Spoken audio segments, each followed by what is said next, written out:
وسهلا اصدقاء مطبخ احلى اكله وبس. ازيكم عاملين ايه؟ يا رب تكونوا بخير وفي احسن حال. احنا بقى الشتاء والشتاء محتاج حاجات تدفينا. هنعمل النهارده معاكم البطاطا بالمهلبيه، بس جميله جدا جدا. مش هنعملها بالبشاميل، هنعملها بالمهلبيه بس هتدينا نتيجه ممتازه. بصي شكل الطواجن بتاعتنا دي جميله، هتفرحي ولادك لما تعمليها في الطواجن بالطريقه دي. عايزه اوريكي كده من جوه شكلها عامل ازاي. بصي البطاطا مع الكريمه المهلبيه اللي احنا عاملينها رهيبه رهيبه. لما هتعمليها وهتجربيها وولادك هيدوقوها واسرتك هيفرحوا بيها جدا وهتعجبهم قوي قوي قوي. اتمنى منكم بقى المشاهده الكامله، الاشتراك في القناه، تفعيل الجرس عشان يصلكم كل جديد، وتشوفوا الحاجات الجميله دي لما تخشوا على الفيديو. اتعملت بمكونات بسيطه والبطاطا رخيصه مش غاليه. يلا بينا نخش على الفيديو نشوف البطاطا الحلوه دي اتعملت ازاي. بس لو لسه جداد في القناه اشتركوا فيها واعملوا لايك وشير على اصدقائكم وحبايبكم. مع تحياتي احلى اكله وبس. النهارده ان شاء الله هنعمل مع بعض طواجن البطاطا الحلوه جدا بقى. هنعملها بقى في الشتاء ودخلة المدارس، بتقوي المناعه والذاكره وبتدفينا كمان في الشتاء. معايا 2 كيلو من البطاطا، نجيبها ونقطعها بالشكل ده كده اهوت. هنحط عليها ايه بقى؟ نص كوبايه من السكر، نص كوبايه من الميه، ربع معلقه صغيره من الفانيليا بالشكل ده، ومعلقه كبيره من الزبده البلدي. لو مش متوفره عندك حطي اي سمنه او اي زبده تكون موجوده عندك. هناخد بقى الحله دي كده اهو على البوتاجاز على نار تكون عاليه لغايه ما تغلي، وبعد كده توطيها بقى اقل من المتوسط لغايه لما البطاطا بتاعتنا دي عايزينها تبقى طريه خالص كده اهو. هاخدها بقى اعمل الخطوه دي واسويها ونكمل مع بعض. البطاطا بعد ما استوت بصي انا عايزاكي تضغطي عليها كده اهو، شايفين حتى البخار تلاقيها مستويه خالص معاكي. هنبدا بقى بالهراسه، تبداي تضغطي عليها لغايه ما تهرسيها وتخليها ناعمه خالص. هاخدها بقى اهرسها خالص كده اهوت بالشكل ده لغايه ما تبقى ناعمه تماما كده. خلاص هرستها بالشكل ده كده اهوت تبقى ناعمه خالص كده. عندي بقى شويه من المكسرات وده اختياري، هتبداي تحطيها كده اهو عليها وتقلبيها، جوز الهند مع الزبيب مع السوداني، وتقلبي لغايه ما كل المكونات دي تختلط مع بعض تماما كده. خلاص بقت بالشكل ده. احنا عايزاها معانا القوام يكون بالشكل ده كده اهو. هنركن بقى دي كده على جنب. خلاص دي كده خلصناها. هنشوف بقى الكريمه اللي احنا هنحطها على البطاطا بتاعتنا دي. عباره عن كيلو من اللبن او الحليب،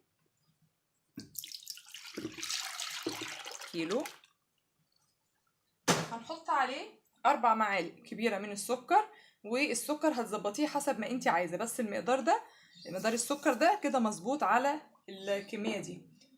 4 معالق كبيره من النشا اللي هي نشا الذره، مش هعملها بالدقيق، انا هعملها النهارده تبقى زي المهلبيه بالظبط، بتبقى خفيفه وحلوه جدا. هناخد معلقتين من الكريم شانتيه البودر بالشكل دوت، ونقلب بقى كل المكونات دي مع بعض.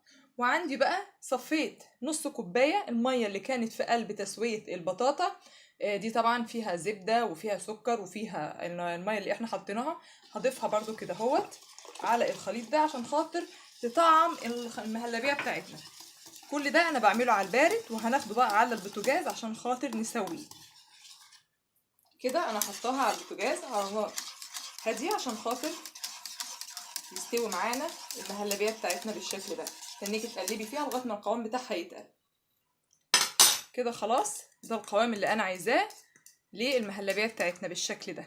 هنضيف بقى معلقه كبيره من الزبده، دي زبده بلدي برضو، تقدري تحطي اي نوع زبده، وفي معلقتين كبار من القشطه حطيهم برضو عليها، وهنحط رشه من الفانيليا، ودي بتكون اخر حاجه خالص اهي، عشان لو حطيتيها في الاول الريحه بتاعه الفانيليا بتروح وبتمرر الخليط بتاعك. هنقلب بقى لغايه ما المهلبيه بتاعتنا تشرب القشطه والسمنه الزبده اللي احنا حاطينها كده. خلاص شربت كل القشطه والزبده. هنيجي بقى نجيب البطاطا بتاعتنا،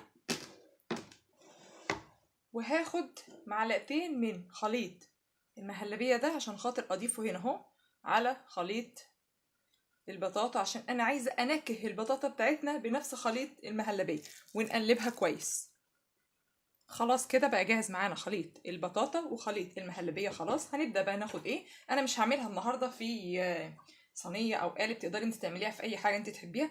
انا هعملها في الطواجن الصغيره اللي انتوا شايفينها دي من باب التغيير. هنبدا بقى نحط كده جزء من البطاطا ونسويها بالشكل دوت اهي، لغايه ما نوزع كل كميه البطاطا على القوالب بتاعتنا، والسمك بقى اللي انت عايزاه بالشكل ده كده اهو. اهم حاجه تسويه كويس اهو، ونكمل في القالب اللي بعده بالشكل ده على حسب بقى ما ياخد معاكي قد ايه. تقدري بقى تعملي في قالب او صينيه اللي يريحك. هوزع انا البطاطا بتاعتنا كده في القوالب، وبعد كده نكمل مع بعض. كده خلاص وزعت البطاطا بتاعتنا في الطواجن بتاعتنا. هناخد بقى من المهلبيه بتاعتنا ونحطها على الوش كده اهو بالشكل ده، ونوزعها يعني نغطي البطاطا بالمهلبيه بتاعتنا دي. طعمها جميل جدا جدا جدا، لما هتجربوها هتعجبكم قوي بالشكل ده كده اهو. وتوزعي لغايه ما نخلص كل كميه البشاميل، انا اسفه، كل كميه المهلبيه على البطاطا بتاعتنا بالشكل ده كده اهو. حاجه بقى كده طعمها جميل وهتفرحي ولادك واسرتك وفي نفس الوقت مغذيه. هفضي بقى كل كميه المهلبيه على الطواجن بتاعتنا ونشوف هنعمل ايه تاني مع بعض. كده خلاص ده شكلهم كده بعد ما خلصتهم بالشكل دوت. سخنه الفرن على درجه حراره 200. هتقعد على الرف اللي في النص لغايه لما هتلاقي الوش احمر. هتقعد قد ايه؟ هتقعد حوالي نص ساعه، لان كل المكونات دي كلها مستويه، ويا دوبك بس عشان خاطر الوش يحمر. نص ساعه لقيت الوش عندك محمرش، ولعي عليها الشوايه تاخد التحميره التمام.